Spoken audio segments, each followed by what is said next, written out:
or maybe he didn't say it, reports where he really wanted Russ to focus on being a 3-and-D guy. And those are literally the two things he's worst at. He's bad at defense. That's well documented. And he's bad at 3-point shooting. And you want him to take the two things he's worst at, and that's going to be his emphasis. Right. That's an interesting strategy. Right.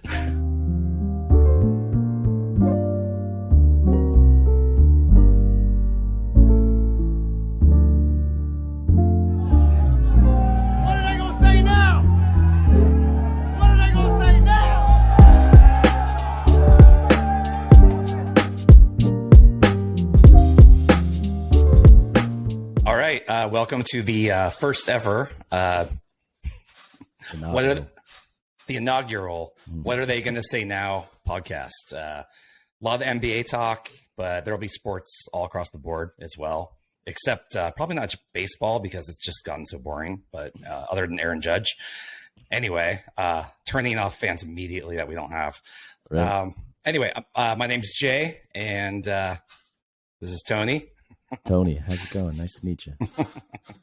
And what we're going to do on today's show is, for the inaugural episode, is a preview of the NBA Western Conference. And we'll get to the Eastern Conference, but probably do that in a separate pod. And where should we start? Should we start with rankings? I really had a hard time ranking teams this year. I did too. A lot of movement. Player movement, a lot of changes within the teams, a lot of stuff going on behind the scenes too. So I was trying to kind of put all that into perspective and see what I thought. I think I came up with a decent list, but who knows? Injuries can come in and ravage a team and change it all up. So, well, I feel like especially in the Western Conference, there's so much depth. I was like, how am I putting this team in the 9th spot? I know. Like, I had the same issue. Right. Yeah. Absolutely. And I think I alluded to this to you the other day. I mean, basically my top 8 for the Western Conference is the same as last year, except I'm just swapping out the Jazz for very obvious reasons and bringing in the Clippers. Right. So you didn't have them in your top 8 at all last year going into the year? The Clippers? Right. No. Oh. Well, I mean, isn't that where they finished? I'm talking about where everyone finished last year. I thought they finished top 8. Might be wrong on that, but do they have a play? They have the play-in game. Yeah. Oh, right. So they might have been 9-10. Let me see if I can pull it up here. Real quick. Oh, they were 9. Okay. Oh, yeah. So I was thinking top 8. Yeah. Right. So that's an obvious. I mean, we're not going to talk about Utah much because they have no players left. They're just. I mean, they have I think I have them last until 2027 or 8. They have 15 draft picks. They're the new OKC, right? OKC still has that many too. So they do. It's literally every draft for the next several years going to be like OKC and Utah. Right. Who Nobody are they? else show up. Yeah. It's kind of wild. I don't think there's ever been that kind of a disparity. It is a new thing. How about I just start with, I'll read off how I have them ranked, and then we'll dive back into it, and we'll see kind of where we differ or not. And are you going to go top 8 or all 15? I'll go all 15. Okay. Just the first order. Sure. And again, the big disclaimer is I don't feel great about this order at all. Like I can see someone being like, you have us in the 8th seed. We're going to be a what 3, is he talking about? 3 seed. I'm like, well, no, you could. I think it's going to be. This actually happened a couple of years ago at the end of the season where it was like seeds 3 through 8 were within 5 games of each other. And I think it's going to be like that, like super crowded. At the end of the year, a team could go on a skid and drop like 100%. 4 places or, which should be really good for the play-in tournament actually. Cause like, and the lead up at the end of the season, cause you don't want to get into that play-in tournament, right? You really want that 6 seed. So, okay. So here's my list just without details, but I'm going to go as a homer, Warriors top seed. 2, I have the Denver Nuggets coming in second. 3rd, the Phoenix Suns, especially now that Sarver's out. I thought that was going to be a huge problem, and he's gone. So 4th, I'm going Minnesota Timberwolves. 5th, Clippers. 6th, Grizzlies slipping a bit, but still solid right there. Who knows? They could be the 2 seed again, 7, I got the Mavs. 8, moving in. And actually, I changed my order. So my original spiel about swapping one team or never is I actually have the New Orleans Pelicans in the 8th seed. Nice. 9, Portland. 10, Lakers. Huge asterisk there. Huge asterisk there. Yeah. I mean, they could be a 2 seed too, like very easily. That's why it's so hard to rank these. 100%. Yeah, I mean, those 10 teams could end up in any various order. I have no idea. I mean, I have ideas and thoughts, but it wouldn't surprise me. You could just throw them all into a hat and draw it out and be who knows, right? Kings improving, but still not there yet. Spurs, Thunder, Rockets, Jazz. It's really some those order. top. Yeah, in some order. I mean, it doesn't matter. I mean, none of them care about making the play-in, really. Right. What's your order look like? How different from mine? Pretty similar. I got to go with the champs number 1. I mean, of course, I think. Yeah. Oh, and a disclaimer: we did not say. So we are obviously Homer Warriors fans. We got Dub Nation right here. Right. Okay. We're trying to put our bias aside, but it's blatantly showing. But no, I just think in general you have to give the champs the credit, and until they prove that they can't repeat, can't take the West again, I don't see why not. Clay's only going to get better, and some of the other pieces are going to get stronger the second year with the team, and so I have Nuggets number 2. You had that as well, right? Oh, you have that too. Okay. Yeah, Murray back, Jokic. That's huge. I mean, that combo there. We'll see if MPJ can stay healthy, Michael Porter Jr., but they got a good squad. And we'll dig into each team a little more specifically after we go through the list. But Clippers, I have 3rd. I think they're going to make a big comeback.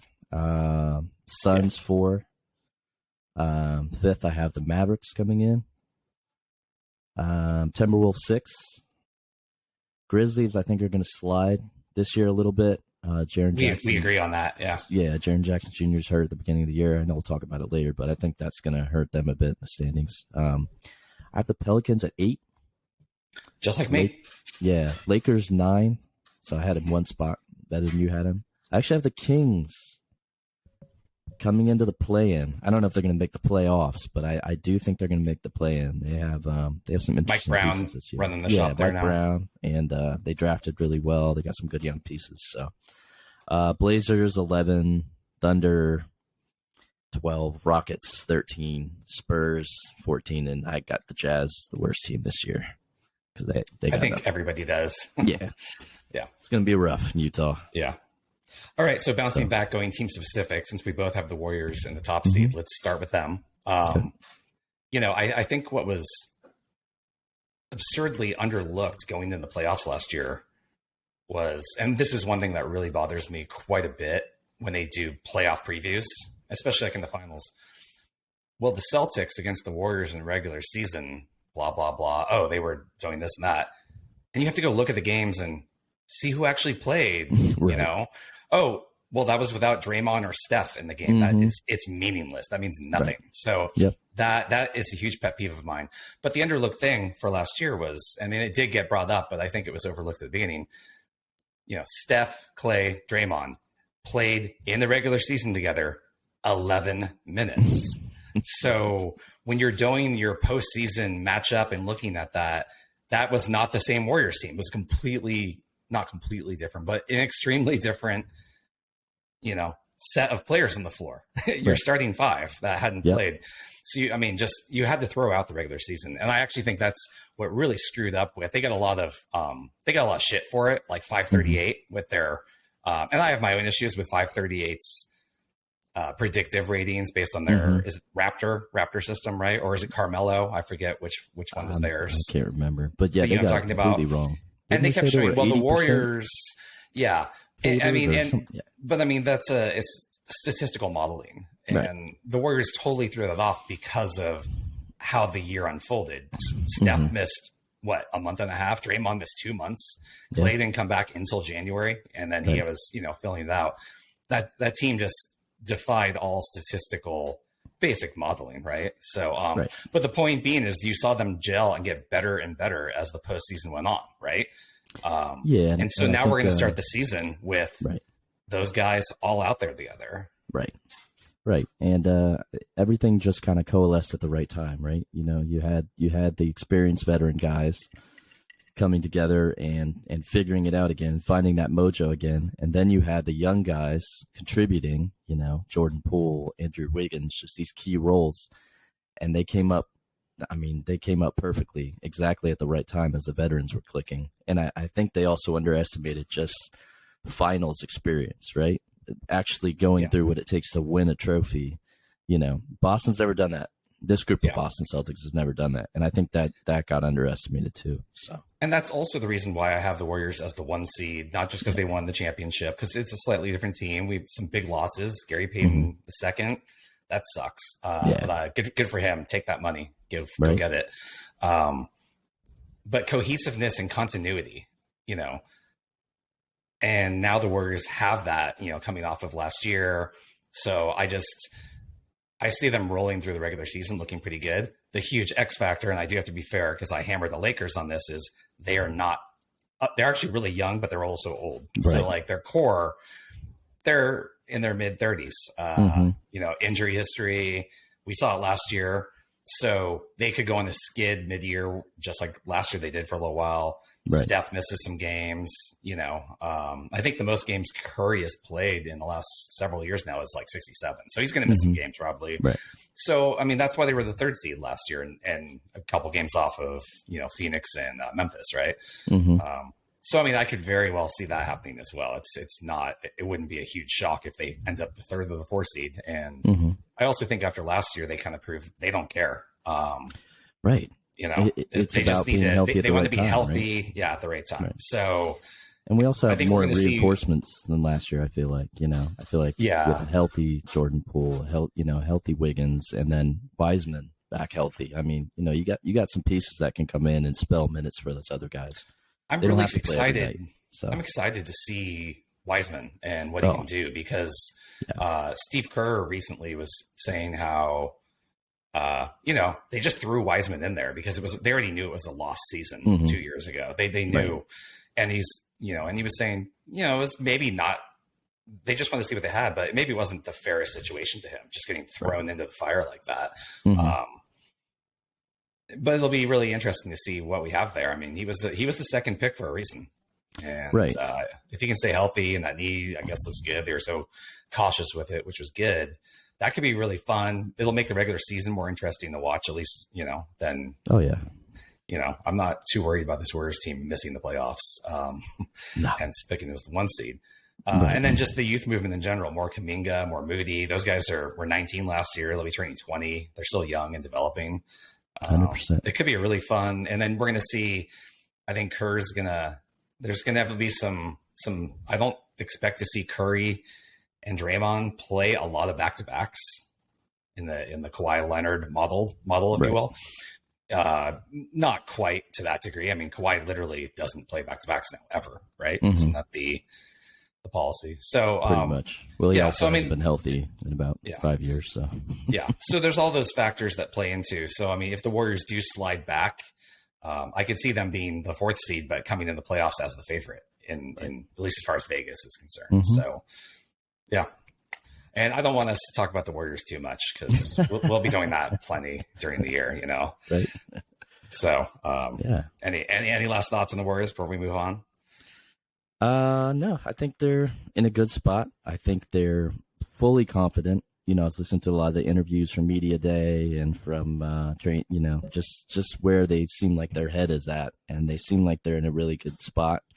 Basically, they have house money right now. You know, they've got the 4 titles. Oh yeah, they'd like to get a 5th one, but at the same time, it's like you can't take anything away from what we've done. So that's a really good spot to be in. I couldn't believe. Was it Robert Williams on the Celtics who said we were the better team, but you know, and I was thinking, you know, Curry just said he's the petty king.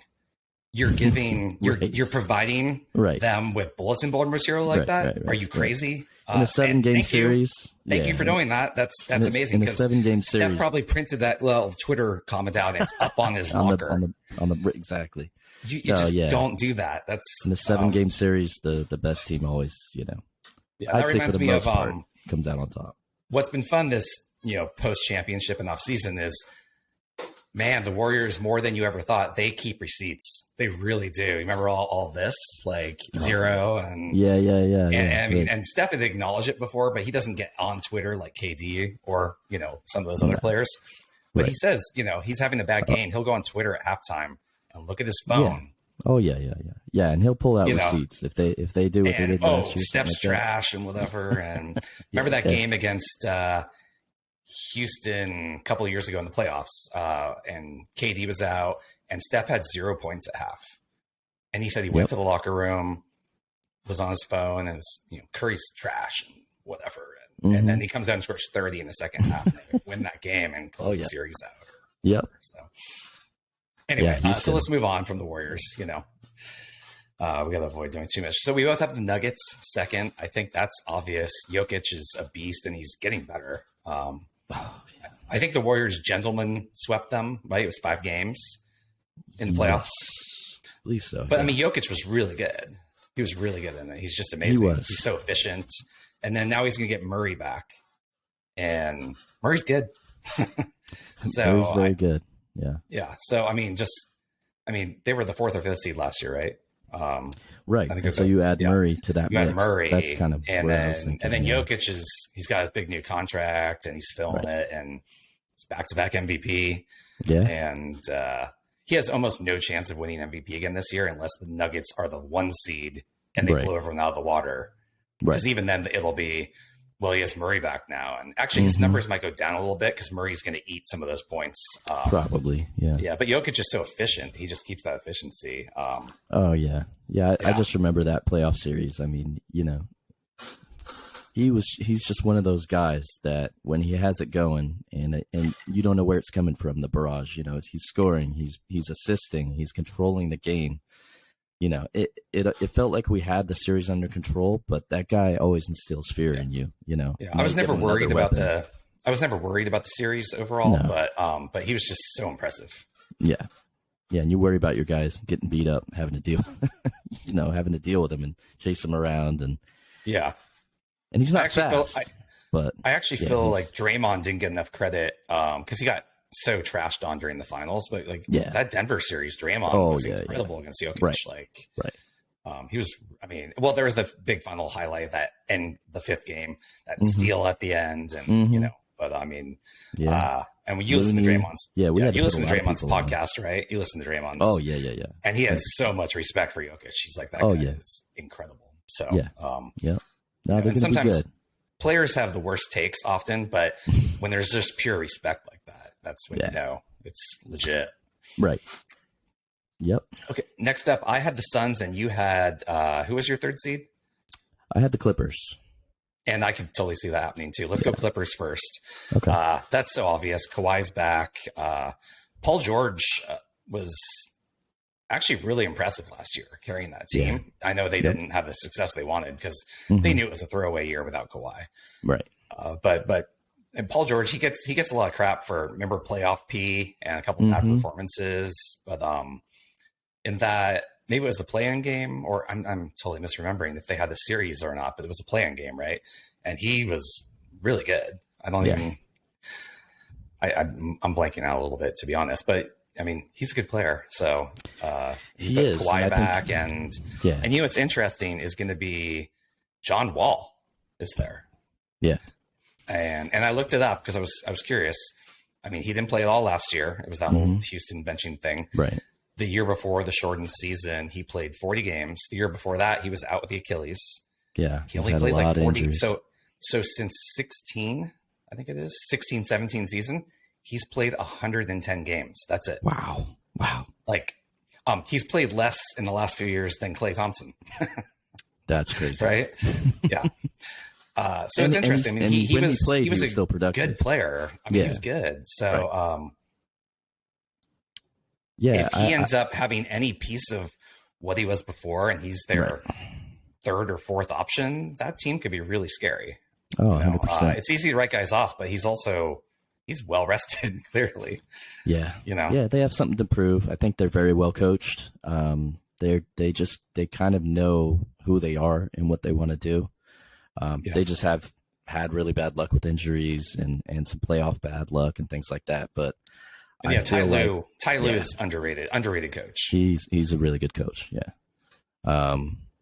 Yeah, I mean, we saw that up close and personal, in the Cleveland Golden State Wars back in the day. So, yeah, LeBron gets all really the credit, but Ty Lue was actually really fantastic. 100%, 100%. Yeah, so I think they're going to have a really big bounce back year. I could actually see them being, higher than some of the other teams we said just on being hungrier and us resting Well, they're going to be resting. We know Kawhi's playing 60 games. Max. Right. There you go. Yeah. So that's, they're going to lose some of those other games, but they're a solid team. But Paul George is on the floor. Yeah. And they got to take it easy with Paul George too. He had shoulder surgery on both shoulders the other year. And True. I think we're going to see a lot of them just trying to stay healthy and get to the playoffs, and then they'll be very scary. Right. I don't want the Warriors to have to play them in the first round or something. No, like that. No. Yeah. Thank you. Yeah. That would probably be my pick for the most likely Western Conference Finals matchup. I see that if everyone's healthy on both sides. Right. Yep. Okay, and then next, I had the Suns. You had the Suns fourth, right? Phoenix. I thought it was going to be a huge problem with the Robert Sarver thing dropping out. Goodbye, you piece of shit. He's been known as a piece of shit for a while, dropping N-bombs all over the place, and that wasn't unknown. Right. But he's gone. He resigned to sell the team, right? So, so that's good for Phoenix. He didn't go willingly. There was a lot of stuff behind the scenes. I feel like had to happen. Their the minority owner, but the second owner put that pressure on. That was big. That was big. And then PayPal said, we don't want any jerseys. Right. And the players, LeBron, Draymond. It's got to be weird for CP3's. That's the second team he's been on where the owner was forced to sell the team. Think about that. That's true. Wow. Yeah. Yeah, that's less than ideal. But he's gone. So basketball wise, that distraction will be aside. Mm-hmm. What's going to be, we have to talk about Game 7 against Dallas. That was one of the ugliest performances I've ever seen for a team that was the 1 seed, right, in a postseason game. That was unexpected. It was bad. They were down up. 40 at halftime. Yeah, which right.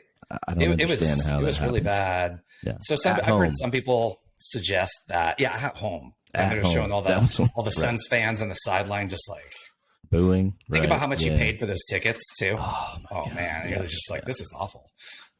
It's one thing if you pay a lot for a ticket and everybody's and they lose a close game.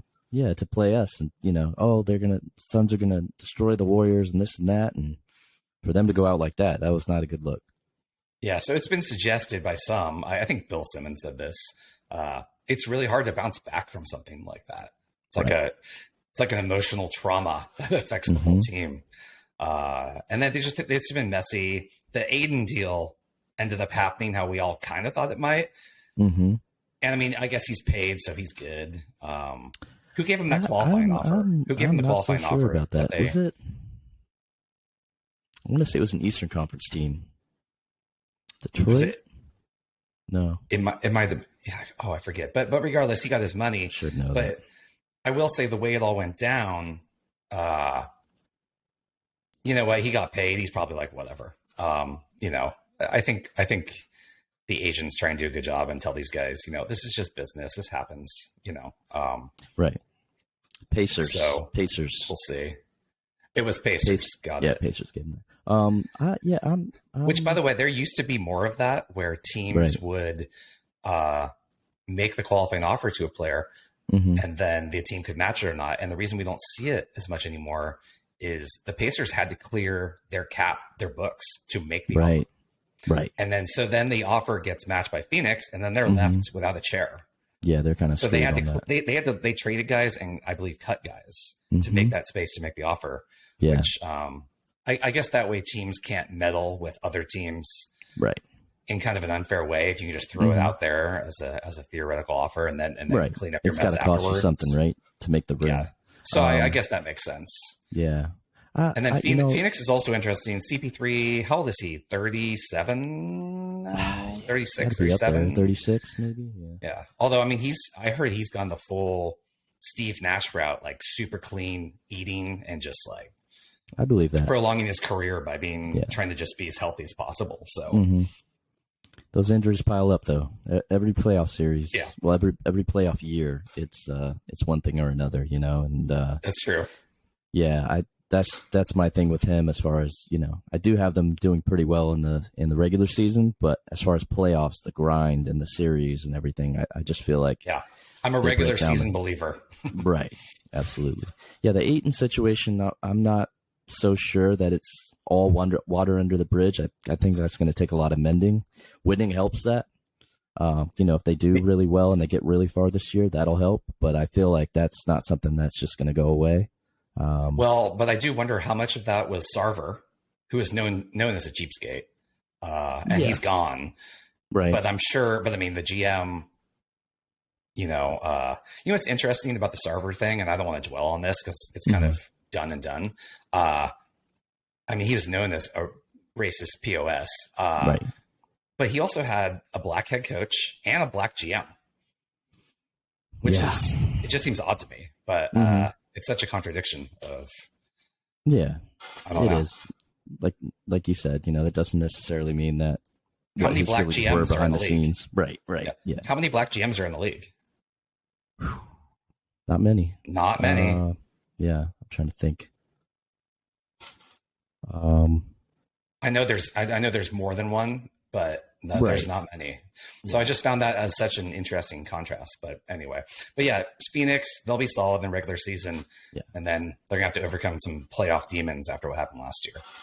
100%. And the year before. And I know Sarver's gone, but that is something that I don't think the effects of that are, you know, it's not like you turn the page, there's a new owner in house, and that's that doesn't linger on the franchise a little. So, I could see that. I could see them doing really well in spite of that and saying, well, we're going to, go out and, prove that it was us that did it, not our owner, this and that. But there could also be some lingering effects like that could drop them a little bit. So it's hard to judge on these situations. There's also, as far as how this team will perform by the end of it, there's an important NBA pop cultural reference that needs to be addressed. Is Devin Booker, is he still dating Kardashian? Kendall Jenner, the Kardashian curse. Yes. The Kardashian curse is real. Are they still dating? I don't know. I don't follow that stuff, but I don't know. Yeah. Yeah. I mean, that will literally affect like how I would bet on games later in the playoffs. Is like, it? Oh, yeah, that's the factor, the Kardashian factor. You gotta take that for account. Tristan Thompson with the bad luck, and I hear you. Lamar Odom. Oh man, yeah. That's a bad one. Yeah. All right, let's move on from that. Not here to talk about the Kardashians, I'll tell you that. Right. So who did you have after the Suns? Or I had the Timberwolves, and they're an interesting team to talk about. Okay. So yeah, they make the big trade. They get Rudy Gobert.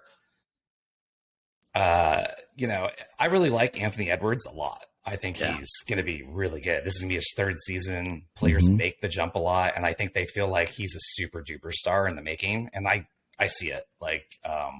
So I'm not surprised that they want to go all in, thinking that the next 3 or 4 years we're going to see the real big jump out of him, and he has all NBA first team potential, especially because it was Booker over Curry last year. That was nonsense, but. But I really like him. Big believer in Kermit. Did you watch that movie? Where he plays Kermit with Adam Sandler. Yes. Yeah. Hustle. Right. Hustle. Really well done, actually. And all those NBA really cameos. Yeah. So he was good. But I like his game. Yeah. I like his game because he doesn't seem afraid out there. He's got leadership. He needs to be shooting. He needs to shoot better from behind the arc.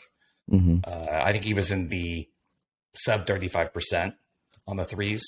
Yeah. But he's a good talent, and I think he's got that potential. So it's going to be an interesting matchup, though. So you got Gobert now coming in, and him with Karl Anthony Towns. You got two big guys in there. Yeah. What are your thoughts on Gobert? I have strong opinions, but what are yours? Okay.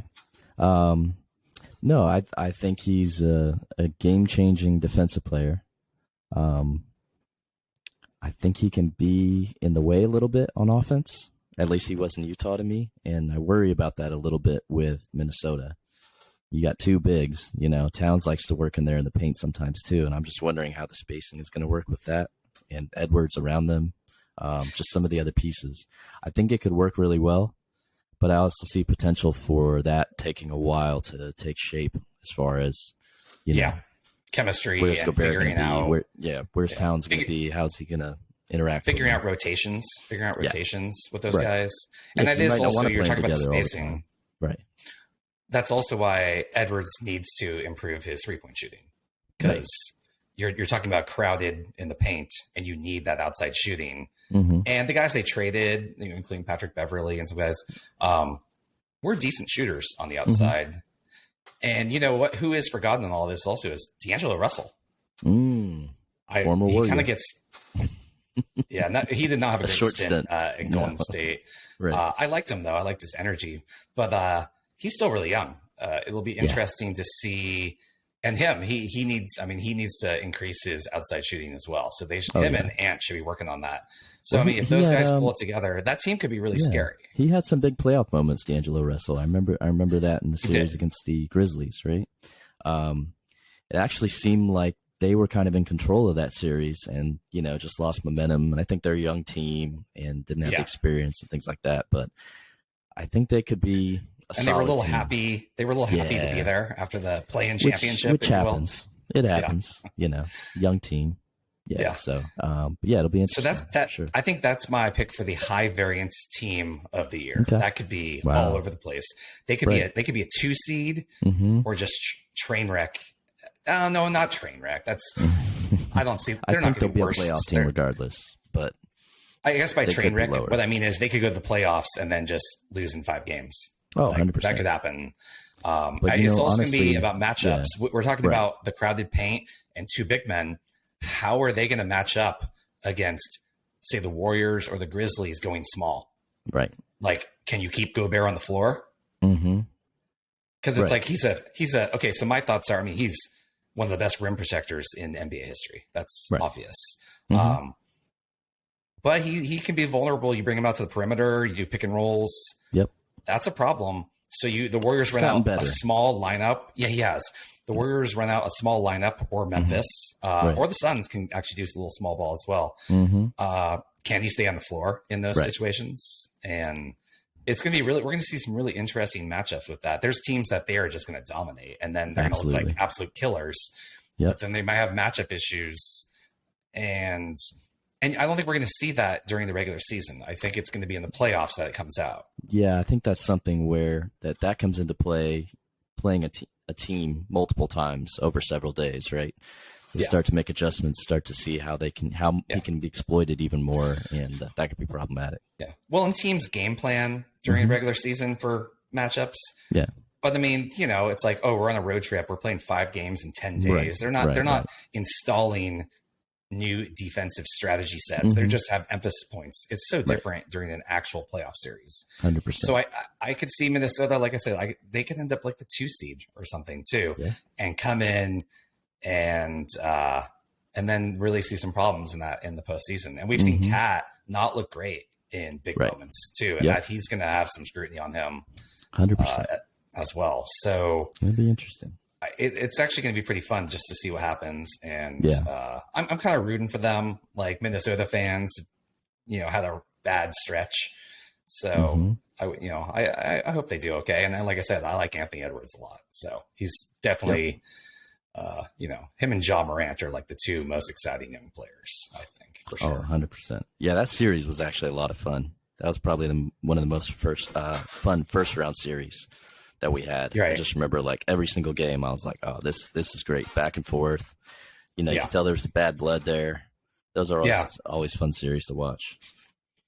All right, so let's go on. I guess now we should talk about the Grizzlies, since we just mentioned Ja Morant. I think so. We both had them sliding back a little bit. They were the second seed last year. Mm-hmm. They were rolling. They went 20-2 with Morant out. Yeah, I feel like that was a little fool's gold. Maybe that's kind of why I'm. Yeah, although we did see a little bit when they played the Warriors, when Morant goes down and he's out, their defense got so much better. Oh yeah, right. So I hope Morant's super fun to watch, like on offense, but he needs to step up on his defense, I think, to level that out. They're going to be missing JJJ, who I really like. I was super impressed in that series against the Warriors. Yeah, he played really well. He was swatting the ball left and right. Like you don't see Curry get blocked at the rim much. He does those floaters, and a couple times, like from behind, he just came and just changing shots. Yeah, he did. Yeah, he did a lot of work in there. I was extremely impressed by him. So I think they're going to miss him. He's going to come back later in the season, though, right? I believe he's out for maybe a couple months. Yeah. So beginning of the year. So I think they're a team that, they're going to finish lower down in the seeding, but if they're all healthy by the time you get to the playoffs, they're dangerous. No one's going to want to see them. Right. You know, some 2 seed's going to see them in the 7 seed and be like, oh man, that's not a fun matchup. Right. Oh, 100%. Yeah. They're going to be that team lurking. I feel like that. Yeah. Everybody's going to be trying to avoid playing them in the first round. So. And then you had higher ranked, but again, so many of these teams I could switch around in several seeding positions. I don't feel strong about my list at all, other than the top. These are the top 10, and other than that, it's all over the place. The Mavericks, which that's why I had so much trouble making lists. I listed the Mavericks at 7th, but I could see them being the 3 seed too, very easily. They did lose Brunson to New York, and they didn't do a lot to replace him. Spencer Dinwiddie now, they had him last year. I wouldn't say right. I mean, I think he's going to take a bigger role, and he was very impressive in the playoffs last year. Dinwiddie, I actually felt in the playoffs. Especially in that Suns series, I felt he was the second best player on their team. Then I went to the next game. I went to the game 1 of the Western Conference Finals, Warriors and Mavs, and I remember thinking, I'm more concerned about, well, first of all, Luka's Luka, and he's a beast, and he's going to get his. As long as we keep everyone else under check, it's going to be fine. And I thought of Dinwiddie as even though he's coming off the 6th man, but he got plenty of minutes. Yeah, I thought he was the biggest secondary threat. So he could probably get more minutes and fill in for Brunson a little bit. And I know they added a few pieces. Nothing big. So Christian Wood is a power forward they added from Houston. Yeah, he has very mixed reviews. Some people really like him, and then a lot of like Houston fans are like, have fun with that. But I don't know what to think, because players are in a bad situation, right? Sometimes, and it can just turn sour. It doesn't mean the player's bad. I just think that Luka had a very, very rough start to last year, and they still finished really strong. And I feel like this year, he's going to come in better shape. I know he's playing EuroLeague ball, I think, right now, and it's like they said he's been working out and eating better too. I saw some pictures of him in Europe, and he was looking a little more defined, like he's been so trimming it up a little bit. You add that just that to the picture, I feel like it's going to. This guy is the limit with that guy. Like, pure basketball skills, 100%. I think we'll do a whole separate conversation on this, but I think he has a real good chance of winning MVP this year. I mean, depending on what his numbers are and how well they do, it's possible. Yeah. Yeah. Well, and he's it's always been like a sleeper pick, so. Yeah. And he's always kind of lingers. He always gets, he ends up like 5th or something the last couple of years. Yeah. And then, like I said, Jokic, he's not going to get a 3rd in a row. It's almost impossible. Right. But so if the Mavs do finish in the top 4 seeds and Luka has a great full season like he's been doing without Brunson now, that narrative is he's just carrying them. And I can see that happening. And look at Tim Hardaway Jr. back. I know he got injured, I believe, right before the playoffs. That's right. He didn't. Yeah. So I mean, they're gonna be a solid squad. I think they're gonna be another team that's kind of raring to go once playoff comes around, and that's gonna be a tough matchup for anybody really. Luka's just, I mean, we know firsthand, you know, you'd be triple teaming him, and the guy was scoring over us. You know what I mean? Or dishing it around, and he's just a problem already. And it's not to be overlooked. I mean, they were just in the Western Conference Finals, right? So you know, 100%, definitely in the mix. Yeah, that's why it's so hard. And they were in the Western Conference Finals, and I list them as my 7th seed. That feels stupid. That's the Western Conference. And that's why, actually, both conferences. The top of the East. Both conferences. I had a harder time with the West than the East. But like I said, throw them all in a hat and pick out the names of the teams, and it might be more accurate than anybody's predictions. Who knows? Yeah. It's so hard.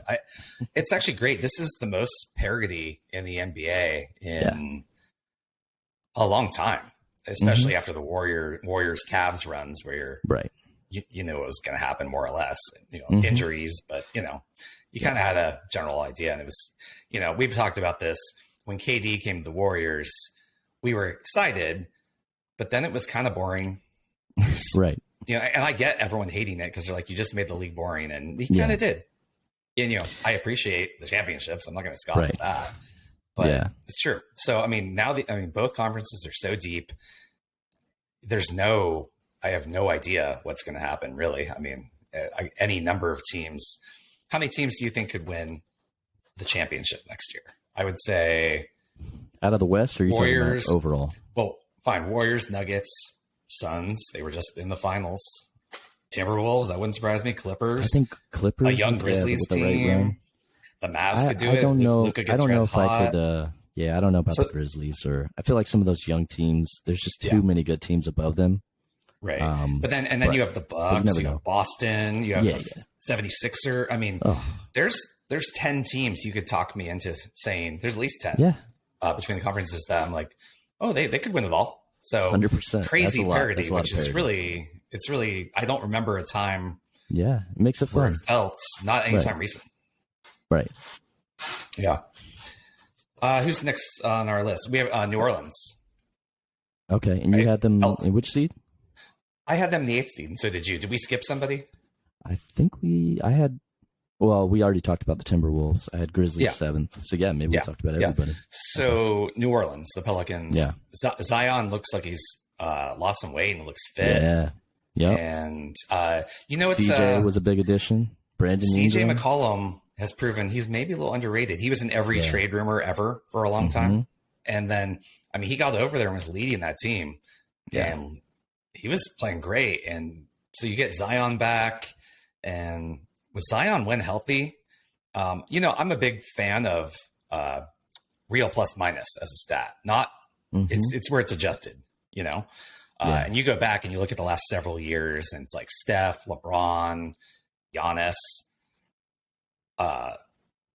It checks out. It's a really good stat, real plus minus, and they do offensive and defensive. But then I was looking in different sample sizes and in terms of plus minus efficiency. And obviously he doesn't qualify because he hasn't played enough games, but Zion's plus minus, his like net plus minus rating is something like plus 8.7, which is LeBron, Steph-esque. It's really good. So if he's healthy, I mean, he just attracts so much attention. You know, I feel like on offense, he's just. And then like CJ's a great 3-point shooter. So you get Zion attracting inside, giving CJ these looks. Yeah. That's another team. They're the 8th seed. They could be the 3rd seed. I don't know. We both have them at 8. It would not surprise me. I agree. I was like, wow, I have this team at 8. I thought Brandon Ingram had a really good playoffs. Like, he put him on his back, and like, you know, with McCollum. They actually gave the Suns a run. Yeah, that was. They did. That was kind of the beginning of the Suns starting to crack a little bit. Just seeing how hard a time they gave them. They have good young pieces just too. Crazy depth. Yeah. Crazy depth. Herb Jones, Jose Alvarado. They got some really good young guys who I like. Just hungry and you know, the kind of surrounding guys you want around your big guys. So your big stars. Yeah. So, and we'll see. I mean, Zion has MVP potential because that team's been in the dumps. And if he can stay healthy and play the way he's been playing, especially if they do really well, if they get like a top 4 seed somehow and he's playing really well. I mean, and you know, advanced metrics like real plus minus are not everything, but he passes the eyeball test, and then also just the advanced metrics are huge for him, just like they are for Jokic as well. So he's efficient. So that's going to be a fun team to watch. There's a lot of fun teams to watch this year. It's a good year for League Pass. Oh, 100%. Next up, we can do Portland or the Lakers. Which one do you want to do? Let's do Portland really quick because we're going to spend some time on the Lakers. Yeah, I was going to say. So, Dame Lillard's out almost all of last year. He didn't look good because we know he had the injury when he was playing for Team USA. And I almost feel like people forgot he's really good. He's kind of underrated now. And then they gave him that extension on his contract. It's monster. I don't know if that's going to age well.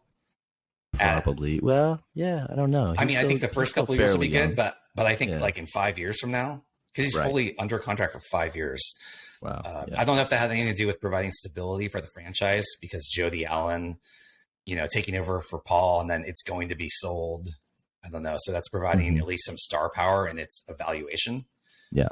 Valuation, not evaluation of the company. So that could play into that contract extension. And I love Dame. I think we both agree he's one of our favorite non-Warriors, and he's also finest, East Bay, Oakland. Yeah. So I want him to come back and have a really good season, but I just don't see much with that team. Yeah, and just but if they go into the play well and go to like the 6th seed or something, that wouldn't surprise me either. That would surprise me. I just feel like with all the teams we've named, no, I know they could do better than where we have them for sure. If Dame goes off and goes on like a revenge tour, like you forgot about me, and because remember it wasn't long ago. Was it 3 years ago? 2 years ago? They were the 3 seed. I know. Yeah. McCollum was a big loss. I always like CJ, like I said, I think, and he really showed it in New Orleans. Right. So that is a big loss. I don't know. They're hard to. I like Simons a lot. The point guard they have now, or I guess he's a combo guard because you play him with Dame or when Dame goes to the bench, but he's really good. He's really good young player, kind of under the radar. Yeah, he had some big moments last year, and I was like, okay, I understand. Like if you're gonna lose CJ and you want to like replace a little bit of that with this guy, like I get it. Still not great defensively, with the two of those guys. It kind of reminds me of when we had Steph and Monte Ellis. It's like. I think that's the thing with defensive with guards on the floor. Steph is now, and he has been for several years, a good positive defensive player. And last year he was actually incredible. Good, and really good. If you want to look up his defense, like in his career, he was like a negative on defensive plus minus, and we're talking the adjusted real version. Then he came up and was like slightly positive. Last year he was a plus 4 point something on defense. He was actually one of the best defensive guards in the league. But so you just can't, but in general, you can get away. And we did when Steph wasn't a good defensive player. We had Klay Thompson, who's a great defensive guard. Right. You can get away with switching having those one bad defensive guard as long as the other one is good.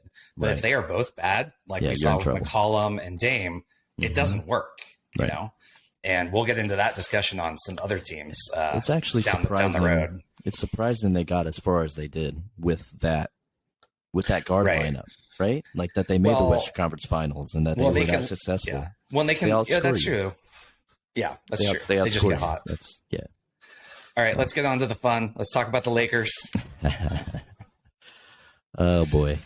So I thought it was really interesting that they brought in Patrick Beverley, Russell Westbrook's nemesis. I mean, that's literally the biggest beef in the NBA because Beverley dove into Westbrook's leg and took out his ACL a number of years ago, back when he was in OKC. So the Lakers, who already had a weird fitting roster, which we all knew from last year, which was very satisfying to see happen because everything in my understanding of how basketball works and spacing and perimeter shooting versus the interior.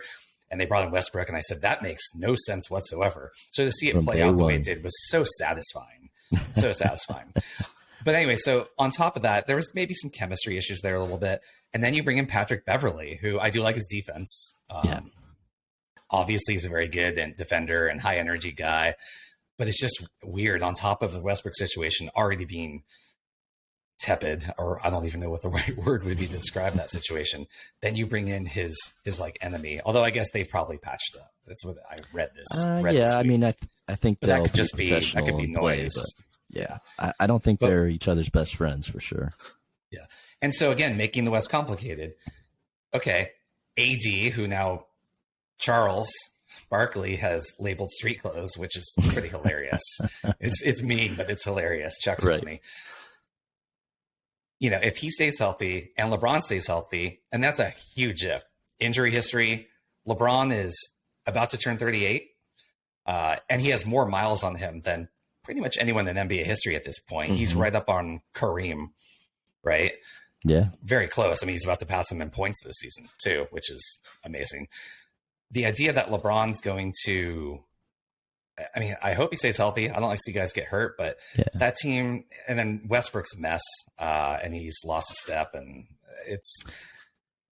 I just don't see it. I mean, but if they ended up staying healthy and ending up being the 3rd seed or something, I wouldn't be shocked, just because if LeBron's on his not farewell tour, but I mean, that team, well, we saw it, that team as constructed sucks. But we did see LeBron gets up to play the Warriors. We saw that firsthand because he gets up to play the Warriors and he put up that 50 spot, right? And they beat us later in the season. So LeBron, when he wants to, he can still just take a team on his back, right? He can just do that. But he can't do that all season long. He would just break down. Right. So it's going to be interesting to see. I mean, I have him out of the playoffs. So do you. If they go into the playoffs, I'm not going to be shocked. Maybe 3 seed was a bit much, but like a 5 seed or 6 seed. Yeah. You know? And Anthony Davis is also a really good basketball player when he's healthy, but I'll believe it when I see it too. Right. Yeah. I mean, of course, it's health with them. You know, AD has not shown that he's able to be consistently healthy. And when he is, I mean, if you could put him healthy with LeBron healthy for, say, 60 games, both of them playing in a year, like I would say that they would have made my top 8 for sure. But yeah, also how scary would that team have been actually if instead of trading for Westbrook, they got Buddy Hield and somebody else perimeter shooting around LeBron, right? You know, and then they brought in Schroeder. They brought Schroeder back in this year. Right. He's like a 32% 3-point shooter. Again, you need shooting, and I don't know. They could have also kept Alex Caruso, which I thought was just a ridiculous move by them. Cost cutting move. He goes to Chicago. He's balling out over there. And they kept THT over him. That was the crazy part, right? Right. So I just think there's been a lot of blunders there, front office wise, and just the Westbrook fit. In my mind, they're not going to do anything until Westbrook is out. I just feel like that chasm is too big. I feel like the fit is terrible.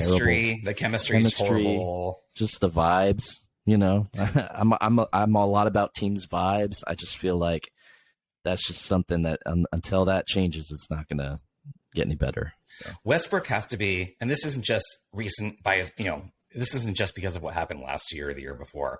Not recency bias. He's always been one of the most frustrating players I've ever seen because, especially when he's younger, he's so good. Oh yeah, the talent. But his flaws are so detrimental. Like, and really his flaw is shot selection. Right. You're not a good 3-point shooter. Stop shooting at a high volume from 3. You're not good at it. Stop it. And I feel like he did that and more the other earlier in his career, right? Yeah. Well, no, he did it a ton last year. He would just throw bricks and hit the side of the backboard. Right. I guess I'm just saying he was a little bit more judicious with his shot selection early in his career, right? On the Thunder teams and on, you know. He's never been efficient. His MVP season, which I think is one of the worst MVP seasons ever. He shouldn't have been MVP that year. Right. He shouldn't have been MVP. It should have been LeBron or Harden or Kawhi, or you could take Steph or KD even. I think they all had better years, actually. It was just the narrative. But he's just frustrating because it's like if he could have just toned it down, tried to be a little more efficient with it. He's so talented. I don't think he knows how to do that. I think he knows he one clearly speed. Doesn't. He knows one speed. He knows how to be himself. Yeah. So, or maybe he didn't say it. Reports where he really wanted Russ to focus on being a 3-and-D guy, and those are literally the 2 things he's worst at. He's bad at defense. That's well documented, and he's bad at 3-point shooting. And you want him to take the 2 things he's worst at, and that's going to be his emphasis. Right. That's an interesting strategy. Right. I don't putting it politely.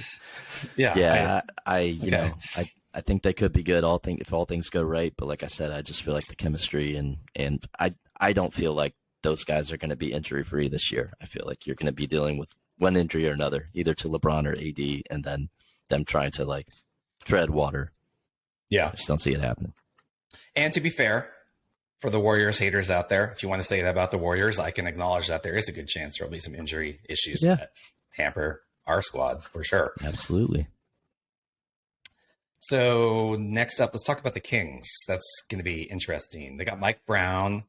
At the end of last year, they made that trade, bringing in Sabonis, getting rid of Halliburton, and I hate that trade. I hate it. Yeah. I think in the short term, it might make them a little bit better, but in terms of long-term planning, Halliburton liked it there. He was happy to be there. He's a young guy you can build around. Yeah. He's a better balanced player between offense and defense. He's going to get better. I cannot believe they made that trade. So they might, who knows, be a little better and slip into the play-in this year with Sabonis. Yeah. Fox still can't play defense very well. Good on offense. Yeah, but that team is good.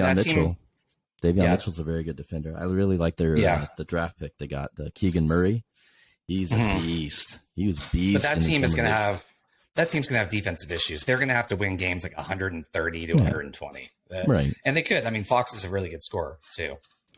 Yeah. I mean, I think that's about right. But, I also think that's why we have them, barely sneaking into the play-in tournament. You know what I mean? They're going to be good. They're going to be a lot better than those other teams we have below them, in my opinion. I think they're going to be on the bottom of that middle tier, kind of, sneaking in. But I think it's fair to not put the Kings in your playoff seeding, considering they are now, with the Seattle Mariners making the playoffs in baseball, the Kings now have the longest active streak in the four major sports for not making the playoffs. That's right. 16 years. So it's not really a hot take to be, I don't think the Kings are going to make the playoffs. Right. Crazy? Right. Yeah. I hope they do. Have you been to that arena there, the new one? Oh, Arco? Yeah. It's great. Yeah. I guess it's like 5 or 6 years old. I guess it's a different name now. I still call it Arco. It's really nice. So I hope they get better because I would like to go. If the basketball is worth watching, I would like to hop over there and see some games for a lot less money than I spend on Warriors. I was going to say, it's probably cheaper to see a Warriors game up there for sure. I love the Chase Center. We had a good time going there. I've been there. I've been to four or 5 games now. I've gone to concerts there. It's fantastic. Yeah. But man, it's so expensive. It's just that at least Lacob and the owners are spending that money on crazy luxury tax bills and putting it back in. So that's, makes me a little less annoyed about it, but man, it's expensive. Still miss Oracle Arena, but yeah, I can't lie. That was a beautiful, beautiful arena. Yeah. So, any other thoughts on the Kings? Just, no, I'm pretty optimistic about their, like you said, short term. I didn't agree with the Halliburton trade either, but I think they're going to be a nice, young, fun squad. Don't think there's going to be a ton of defense played outside of Mitchell and, maybe this draft pick Murray, but I'm interested to see kind of just the mix of them. Yeah. I think they could be good. De'Aaron Fox having a bounce back year, and I think it'll be interesting. I think Zach Lowe said a couple GMs told him that could be one of the worst trades in NBA history by the time it's all said and done. I agree. Although there's a lot of dumb GMs they passed out there. On Luka as well, right? That's the worst. Marvin Bagley the third, right? Oh, over to Luka. Right. Oh man. I don't know if you ever lived that one down. That's rough. I remember there's a funny, I'll send it to you later and maybe I can post it up here on the pod. There's a Kings reaction video at Live at the Draft. How are we going to fuck this up? The Sacramento Kings select Marvin Bagley.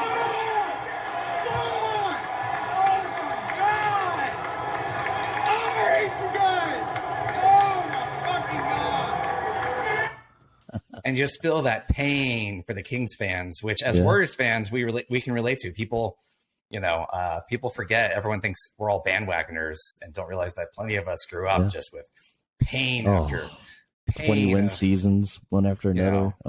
Being excited about drafting Joe Smith first overall, and then or Chris Webber opting out of his rookie year to then leave the team. That was there's a list. There's a huge list. So. We understand the pain that Kings fans feel for sure. Absolutely. So I do hope they turn that around. All I'm not optimistic, but hopefully we'll see. I hope we can have. Let's see, who else do we have here? Spurs, Thunder, Rockets, Jazz. Jazz, I don't feel like we need to discuss much. They have a ton of draft picks. They're going to get another draft pick after this season. Can you name 5 players? Can you name 5 players who play for the Jazz? No.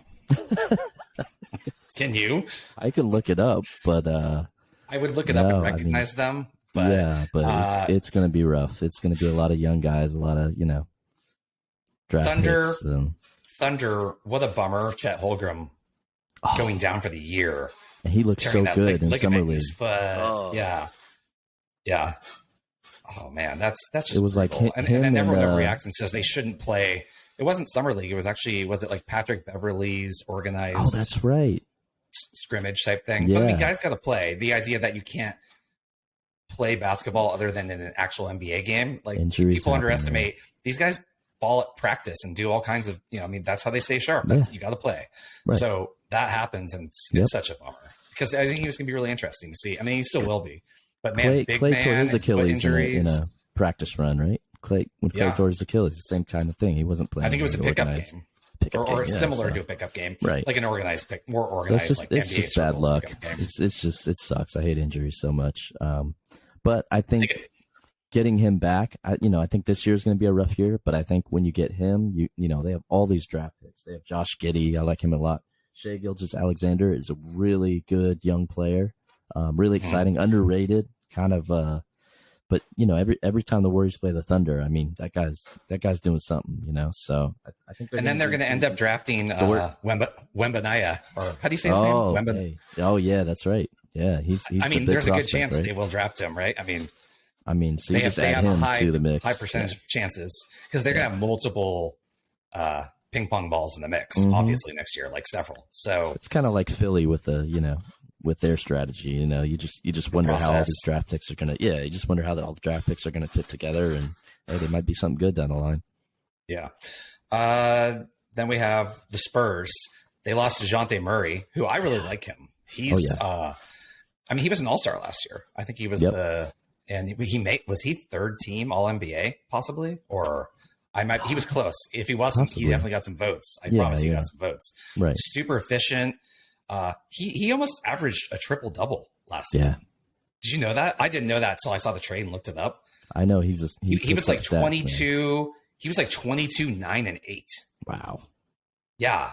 Kind of under the radar because the Spurs have been not good the last couple of years. So he just, he's not getting national spotlight. And I admit, I knew he was good, but I didn't realize he's also highly efficient. I mean, I think that trade is one of the more underrated moves of the summer. I think the Atlanta Hawks are going to be having him next to Trae Young. And we'll talk about this when we do the Eastern preview. I think it's an underrated trade. He's good. And like I said, highly efficient, just getting it all done and just doing it in obscurity in San Antonio. And then they have a couple other young pieces, but it's funny after they're rebuilding after such a long, incredible run. Right. I'm kind of amazed that Pop is still sticking around. I guess he just loves it. But at this point and everything he's accomplished, I'm shocked that he's sticking around for this. He's 70, surprising. Isn't he 70 something, or no? Is he late 60s? Yeah, he's up there. Anyway, he's getting up there. He's been coaching a long time. I love Pop too, but I'm impressed that he's hanging around for this. We'll see how long it lasts. I think it's going to be a process for him to stick around in a year like this. It proves that he really does love coaching. It's not even about competing for titles. Of course, everybody wants to do that, but I think he really loves the fundamental stuff. Teaching the young guys, and it's the love of the game for sure with him. Yeah, and then not last, but among that group is the Rockets. And I honestly don't have a lot of thought about the Rockets. They have, draft picks, a bunch of draft picks as well. Some young players, honestly off my radar pretty much. And I think that's true for most general NBA fans. They got a lot of young guys. Eric Gordon, I guess, is a Rocket apparently. Really? Kenyon Martin Jr., Jalen Green. Jalen Green, I think, will be good, but he's just young. He was a rookie last year, so he went through a lot of struggles, and Yeah. They're young. They're not going to be good this year. But Yeah. it is what it is, you know. Yeah, I mean, they the had West the James Harden clearly, era. They had a lot of winning. Yeah. Not a title. we had a little bit to do with that, but no, I think that it's going to be a rough year for them. So. What's tough for them is you could argue that of the last 10 plus years or something, that 2018 Houston team that took the Warriors to Game 7, and then there was the over 27 streak. Mm-hmm. You could argue they were maybe the second best individual season team of that entire run behind the Warriors, behind the KD Warriors. Because I think if Houston beats the Warriors in that game, they go clean up Cleveland in the finals just the same. 100%. I think they beat them. 100%. So they really had one of the best teams. They're definitely one of the best 5 squads of the last 10 years. Mm-hmm. And they didn't get a single title out of it. So that's rough for them. Yeah. I mean, those series were wars, you know what I mean? Like both teams basically were, had scouted each other knew they were going to face each other in the playoffs. And it was just, you didn't know what was going to happen. Even as Warriors fans, we're always, we're confident and we have, a great team and all that. I never knew what was going to happen because, Harden. Yeah, there were battles. Chris Paul. Battles. I mean, I hate Harden's game. I mean, not all of it. He's very talented, but like the flopping and the foul baiting and all that. Yeah, I'm not a big Chris Paul fan. But either, but he was scary. He was scary. Right. Yeah, obviously. Yeah. 100%. Yeah. No, but I mean, those were great series. I'd probably say that team and the Thunder team that we beat in 7 games are probably the 2 toughest teams that, we had to get through to get titles, Yeah. I mean, Game 6, 2016 against OKC is still one of the most fun. Actually, those 3 games in a row because Warriors were down 3-1. Right. That was the Clay game. That right? Game 6 game. That's the Clay game. Yeah. I think that's one of my favorite sporting events I've ever seen. It was amazing. So insane. Yeah. Yep. So there's some good games there. All right. Well, we covered the West. We didn't accidentally leave a team out, did we? I think we got everybody. I think we got them all. Yeah. That's good. That'd be funny. Like, have to go back and fix that. I have no idea if this list is going to be correct or not, but that's the fun of a season. Yeah, like I said, I do not feel great about ranking it. It's just kind of I feel good about my top 10 and we were pretty close. Order. I feel like we were on the same wavelength. A couple changes here and there, but yeah, cool. All right, and then after the West, we'll do the East in a separate podcast. All right, sounds good.